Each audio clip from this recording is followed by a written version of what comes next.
Hi, Jason is here. Welcome back to Jason's Translation YouTube channel. I'm so happy that I can meet you again to give you a new video. By the way, in this video, we are going to study a very basic English grammar. Jadi kita belajar fokus pada grammar basic.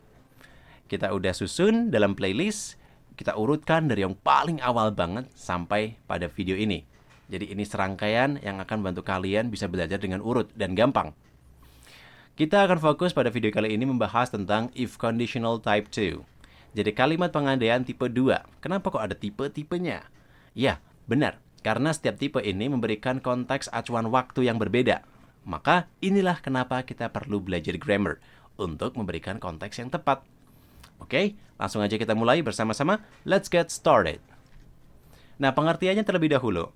Kalimat pengandaian ini sebenarnya mudah. Kalimat pengandaian kedua, yakni pengandaian untuk waktu sekarang, merupakan bentuk ekspresi pengandaian dari waktu yang saat ini. Jadi faktanya sekarang ini berkebalikan. Kalau yang if conditional 1 itu merujuk waktu mendatang, waktu nanti. Tapi kalau if yang kedua ini merujuk apa? Waktu sekarang. Jadi kalau misal kita bikin kemungkinan sekarang atau kita bikin pengandaian sekarang, konteks waktu yang sekarang, misalnya saya lagi lapar nih ya. Aduh, sekarang saya lapar.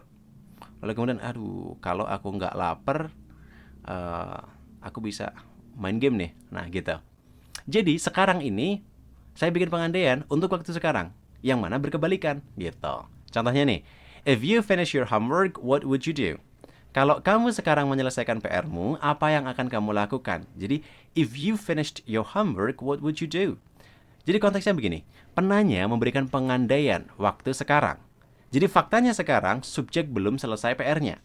Nah, meskipun ini merujuk pada pengandaian sekarang, tapi dalam struktur kalimatnya kita undurin. Jadi kita mundur pada konteks struktur tenses past tense. Yaitu kita gunakan if, kemudian simple past tense. If you finished. Nah, kalau ada if you finished artinya sekarang, berkebalikan, pengandaian sekarang yang berkebalikan, gitu. Contoh yang lain, misal begini.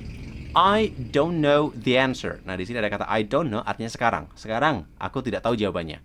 If I knew the answer, jika aku tahu jawabannya, I would tell you. Aku akan memberitahumu. Jadi sekarang aku in fact, I don't know the answer, gitu maksudnya.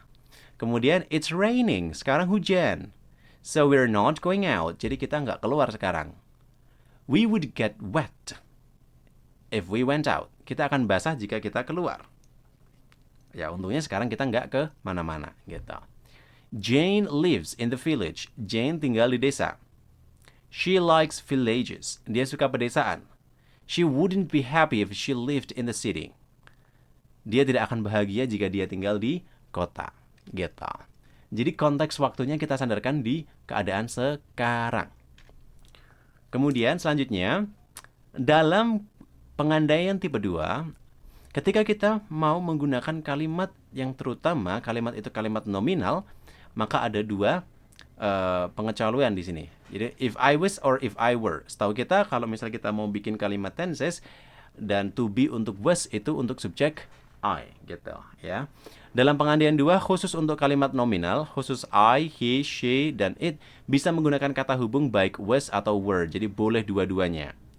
Nah, contohnya begini. It's not a good time to talk about love.